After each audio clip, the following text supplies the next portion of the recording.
బడికి వెళ్తున్నాను. బడికి లేదు ఏం లేదు, నేను కట్టెలు నరుకుతున్నా, మతంగా పెట్టుకో. ఏం ఫోటో?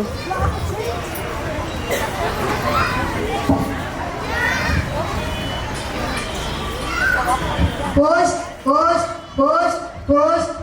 ఎవరు వీళ్ళు? అబ్బా నువ్వా సార్? రేపటి నీకు ఉత్తరం వచ్చింది. సత్యనా? ఈ ఉత్తరంలో ఏముందో ఏమో. హలో బాబు మహేష్, నీ చదువు రాకుండా నన్ను బడికి పంపించమంటే పంపిలు, ఇప్పుడు ఉత్తరం నుంచి చదవమంట. నేను చదవలేడు, ఇప్పుడు ఎవరు చదువుతారో ఏమో. నాకు చదువు రాకపోయా, ఏం రాకపోయా. పెట్టి టిక్ టాక్ గా తయారై వస్తున్నాడు. అయ్యా ఇది కొంచెం చదువుకుంటాయా? ఎవరు వాళ్ళు? చూసినా ఎవరు? నాకు ఎలాగో చదువు రాదు, నువ్వు ఎప్పుడు కలాగా మేనేజ్ చేయాలి. చూసినా ఎవరు? ఏమున్నదా ఉత్తరంలో?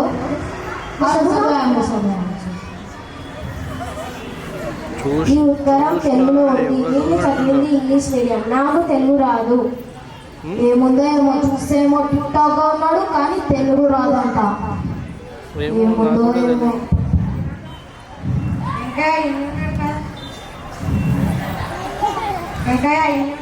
కలులో పడితే నేను అయినట్టే. లింగయ్య తీసుకొని చదువుతాయా?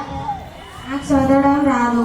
నువ్వు ఒకటో తరగతిలో కూర్చున్నావు, పాస్ అయినావు. చదివే కూర్చోలేను. చదివా చదివా చదివా చదువు.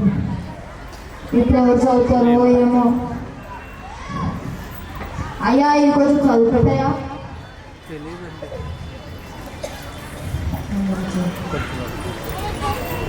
ఏమున్నదా ఉత్తరంలో? చదువుతా. నువ్వు చదువుతా, నువ్వు చదువుతా. ఏం ఆలోచిస్తున్నావయ్యా? ఇప్పుడు కింద చదువుకున్నా గుర్తేసుకుంటాము. చేసుకోండి. ఏమున్నాయా ఉత్తరంలో?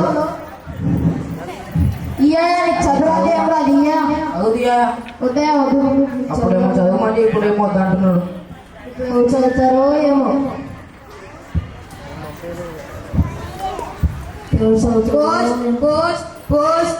అయ్యా ఇది ఎప్పుడో మొన్న ఇచ్చేసుకున్నా, ఇప్పటివరకు ఎవరు చదువుతారు? కొంచెం చదువుతాడా?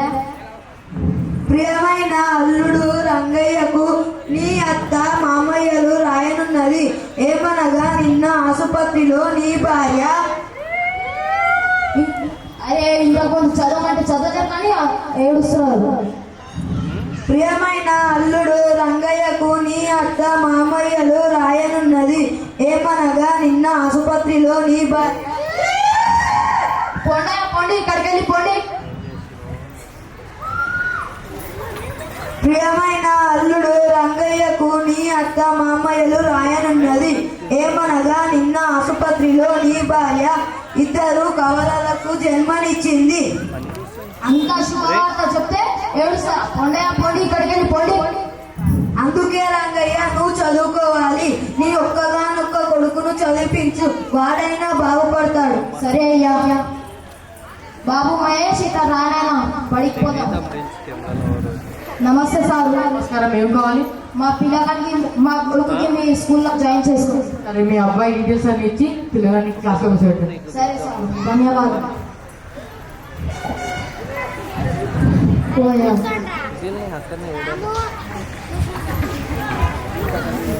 చదువు మనకు జ్ఞానం ఇస్తుంది, మంచి చెడును గ్రహించే బుద్ధిని పెంచుతుంది.